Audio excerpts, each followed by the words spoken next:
Do you need a creative reset? I know I sure do. Do you know how you're going to go about doing that? Okay, because I'm trying to figure that out for myself, so I thought maybe we could have a little conversation about it. I've been doing the same kind of work essentially for the last few months, trying to finish a series that I was working on, and that included a lot of straight lines. I am looking for 100% creative reset and starting something, not in a series right now because it's almost year end and I don't want to jump into something right during the holiday time, but I want to start a new piece that doesn't require a straight edge. So a new painting, free flowing, try to let myself just get into it and see what happens. This is going to be a challenge for me because I am a planner.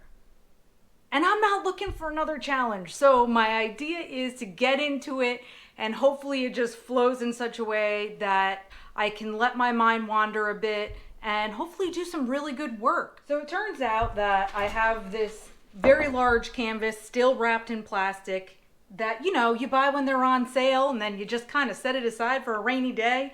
Well, now that I've thought of something to do with it, this is going to serve as my new platform for my letting go, my reset. So just to be clear, what we're talking about here is when you need to work, but you really feel the need to do something different. So it's not necessarily just how to boost your creativity, although let's get into that a little bit. I have done a video in the past about my 5 favorite ways to boost your creativity, and just to go through those very quickly. The first one is always get outside, change your environment, because changing your environment is a really quick way to change your state of mind. So that's a biggie for me. Another one is to have a collection of inspirations around you, things that you love, whether it's photos, song lyrics, other people's art that really inspires you and touches you, things that make you feel creative, things that make you want to do more. So that would be something else. Experimenting on a blank canvas. That is a great way to boost creativity because you actually let yourself play. I think as adults, that's something we've forgotten how to do, is let ourselves play. All right, this is my huge beauty. And I'm actually going to start by painting the undercoating in whatever way I want, but I'm going to start with it being flat. Then I'm moving it to the standing easel, and let's keep going. Those of us who get anxious to get that painting going know that we can use a hairdryer to dry our acrylics a lot faster. And I am anxious to get this baby rolling, so let's go. So typically at this point, I would have my little printout of the picture that I'm using for reference. I'd have my straight edge and my chalk, and I would sketch out the whole thing that I'm gonna do. But now it's like, forget it, not using any of that. If we're doing a creative reset, we have to do things a different way than we normally would, right? Am I right? Okay, so can't wait to hear what you are doing to start your creative reset. I decided that a beige base, which is essentially the color I started with, was not really what I wanted, so I'm kind of doing another coat of a grayish tone. I'm a little more down with the gray than I am with the brownish tone of a beige. My intention with this is to be so loose. I want some dripping effects. So that concludes the only acrylic paint I'm using. Now I'm diving into oils. That's going to give me the look that I'm after as far as what I think I'm after. So now I just got to dive in, which means it's time to put the earbuds in and listen to some music. And I really wish that I could share with you what I'm listening to, but licensing and all of that kind of stuff. So I'm going to put the music in and let's see what happens.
I am so pleased with how this came out. I didn't think I was going to be able to do it quite as easily as I was able to. And that just goes to show getting into flow, sometimes changing up what you're doing really matters. So what a change from my straight lines and everything.